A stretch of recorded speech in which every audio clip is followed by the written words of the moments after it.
Bonjour, dans cette vidéo, je vais essayer de répondre aux questions suivantes. C'est quoi l'angle critique d'incidence? C'est quoi l'angle de réfraction limite? Quelle est la différence entre les deux et comment peut-on les déterminer? Je commence quand même par quelques définitions utiles. Je suppose deux milieux transparents d'indices respectifs N1 et N2. La surface qui sépare ces deux milieux est appelée dioptre. Dans le cas où cette surface est plane, le dioptre est appelé dioptre plan. Soit maintenant un rayon lumineux qui tombe sur cette surface ou bien sur ce dioptre. Alors, tout rayon lumineux qui tombe sur un système optique tel que ce dioptre plan est appelé rayon incident. Donc, SI est appelé rayon incident. Le point I est appelé point d'incidence. Si maintenant je représente la normale au plan du dioptre en I, la droite NN', je peux définir un angle qui mesurait à partir de cette normale vers le rayon incident, comme ça. Cet angle que je note I1 est appelé angle d'incidence. Maintenant, vous savez que pour définir un plan, il nous faut soit 3 points non alignés, soit deux droites séquentes. Ici, le rayon incident et la normale au plan du dioptre sont portés par deux droites séquentes. Ils définissent ainsi un plan appelé plan d'incidence. Donc, le plan SINN' est appelé plan d'incidence. Maintenant, ce rayon, lorsqu'il rencontre ce dioptre, est-ce qu'il va terminer son chemin dans la même direction? La réponse est non. Ce rayon, en traversant ce dioptre, va dévier. On dit qu'il va subir une réfraction. En subissant cette réfraction, il peut s'approcher ou bien s'éloigner de la normale. Dans le cas où N1 est inférieur à N2, ce rayon va s'approcher vers la normale. Et je vais vous expliquer pourquoi dans ce cas, le rayon s'approche vers la normale juste après. Je définis maintenant un angle depuis la normale vers le rayon IR.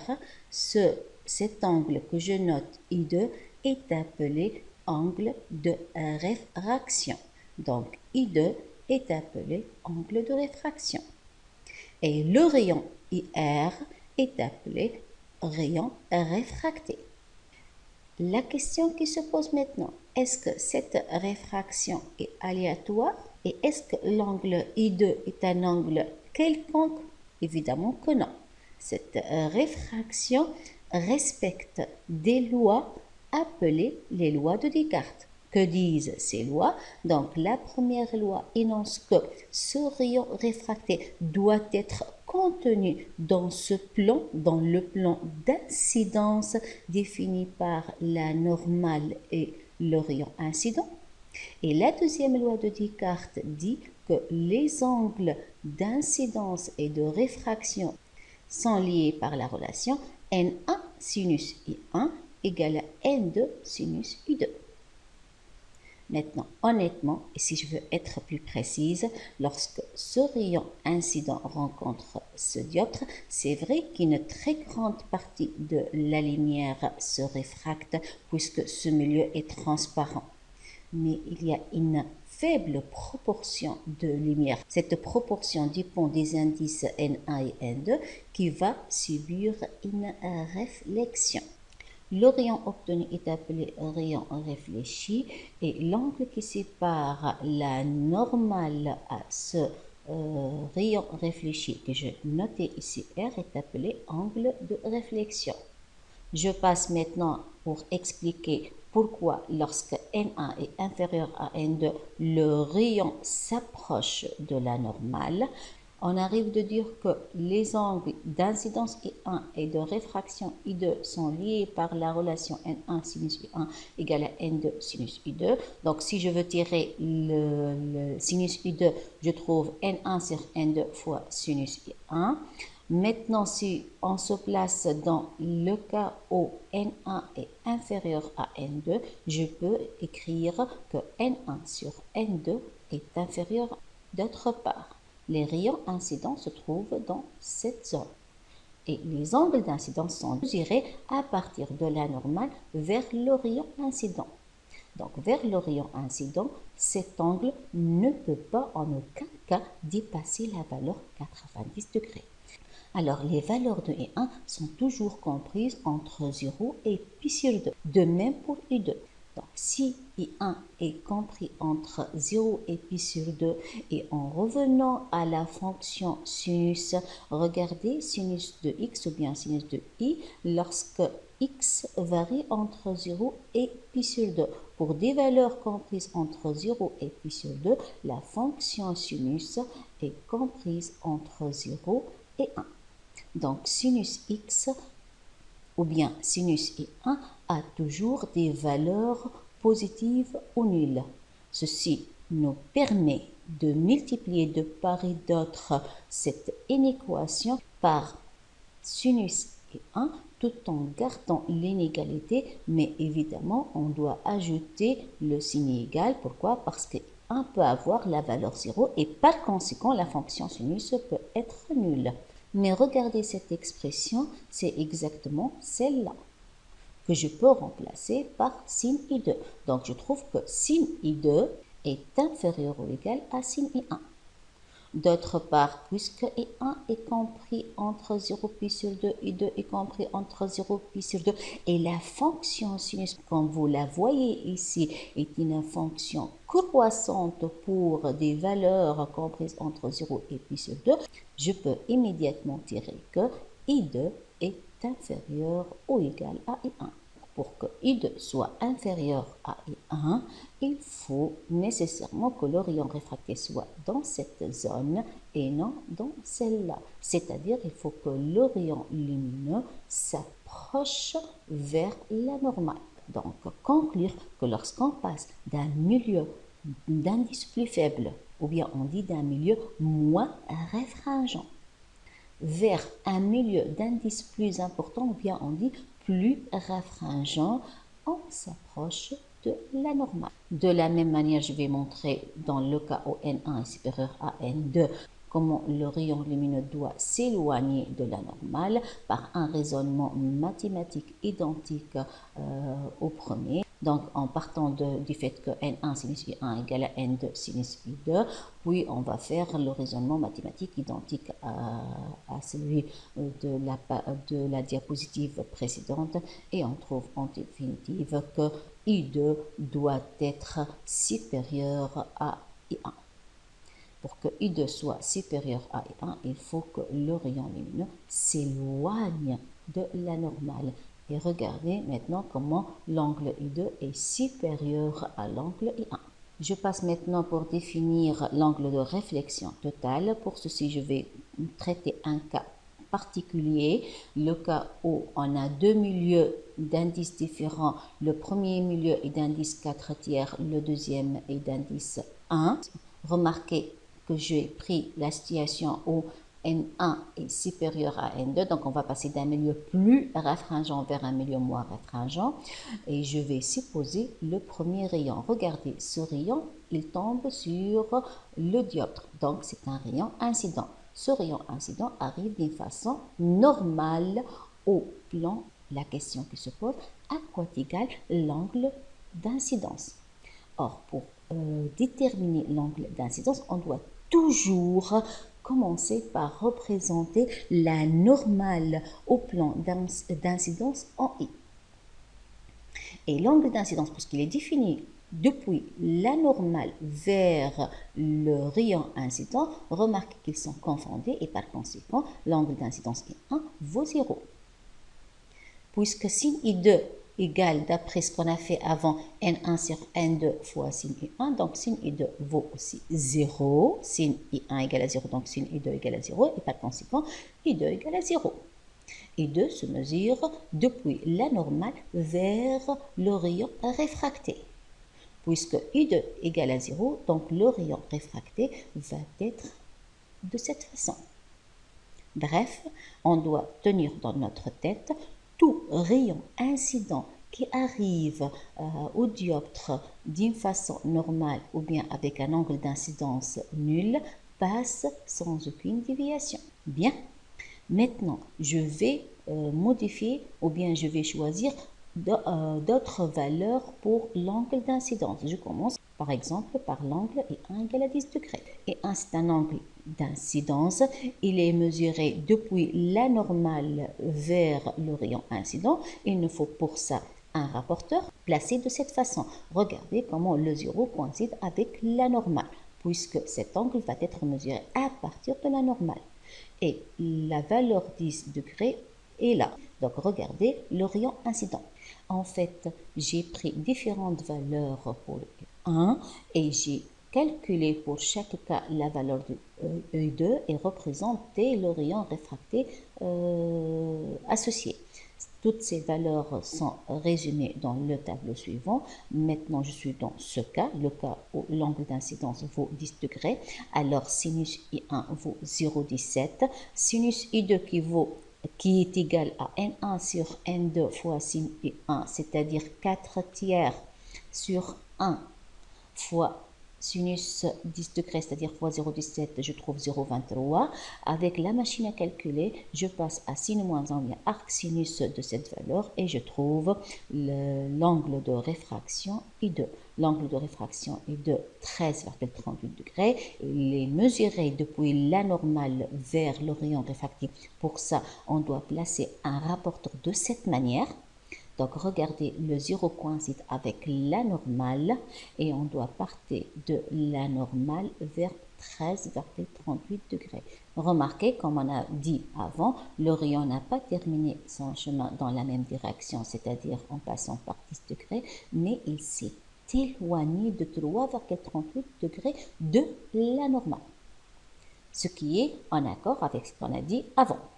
Je passe maintenant au deuxième cas, le cas où l'angle d'incidence vaut 20 degrés. Pour 20 degrés, je trouve un angle de réfraction qui vaut 27 degrés. Donc, je représente l'angle d'incidence ici, 20 degrés.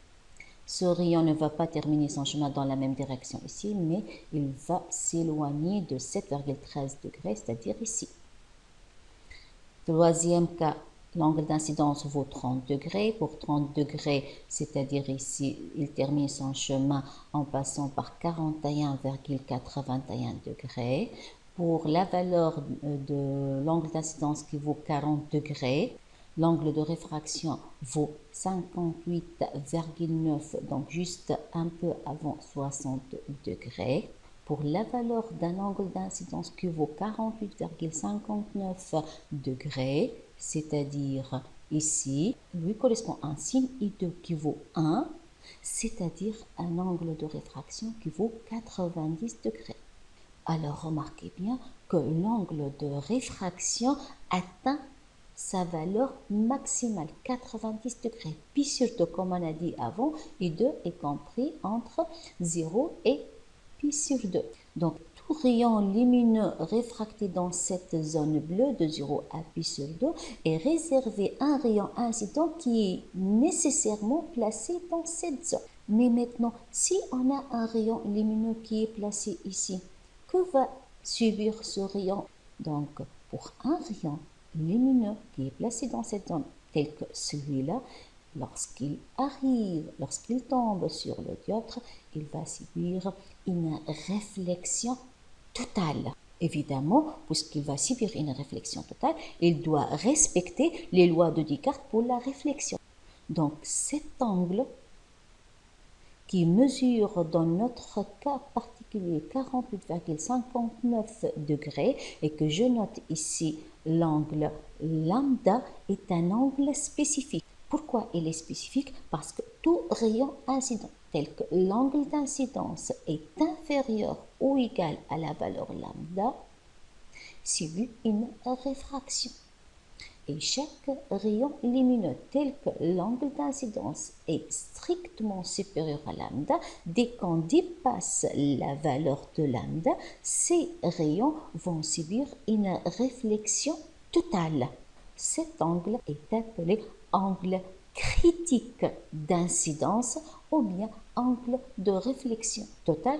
Pourquoi? Parce qu'au-delà de cet angle, on va avoir le phénomène de réflexion totale. Pourquoi il est critique? Parce qu'il sépare deux phénomènes différents. Maintenant, comment peut-on déterminer l'angle critique d'incidence ou bien l'angle de réflexion totale, lambda? Donc, évidemment, je dois partir de la deuxième loi de Descartes pour la réfraction qui dit que N1 sinus I1 égale à N2 sinus I2. Maintenant, lorsque I1 vaut lambda, I2 vaut pi sur 2. Donc, il suffit de remplacer I1 et I2 par lambda et pi sur 2 dans cette relation. Je trouve alors N1 sin lambda égale à N2 sin pi sur 2. Sin pi sur 2 vaut 1, soit alors sin lambda qui vaut N2 sur N1. Et pour déduire lambda, il suffit d'aller à la fonction réciproque de sinus avec la machine à calculer.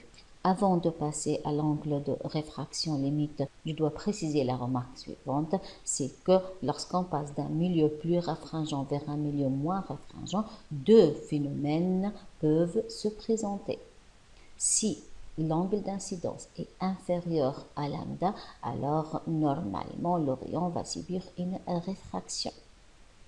Et si ceci en respectant la deuxième loi de Descartes pour la réfraction, c'est-à-dire N1 sin I1 égale à N2 sin I2. Et si l'angle d'incidence est strictement supérieur à lambda, le rayon lumineux va subir une réflexion totale, et évidemment en respectant la deuxième loi de Descartes pour la réfraction, c'est-à-dire I1 égale à moins R1. Bien. Je vais essayer de définir maintenant l'angle limite pour la réfraction. Pour ceci, je vais prendre encore une autre fois deux milieux transparents d'indices différents. Le premier d'indice N1 qui vaut 1, le deuxième d'indice N2 égale à 4 tiers. Remarquez alors que j'ai pris le cas où on passe d'un milieu moins réfringent vers un milieu plus réfringent, c'est-à-dire N1 inférieur à N2. De la même manière, je vais commencer par choisir un rayon incident qui arrive de façon normale au plan du dioptre. Comme on a vu avant, l'angle d'incidence associé vaut 0. Par conséquent, sin I2 vaut 0 et I2, l'angle de réfraction I2 vaut 0. Et comme on a dit avant, tout rayon incident, peu importe les indices, tout rayon incident arrivant au plan du dioptre d'une façon normale, émerge sans aucune déviation.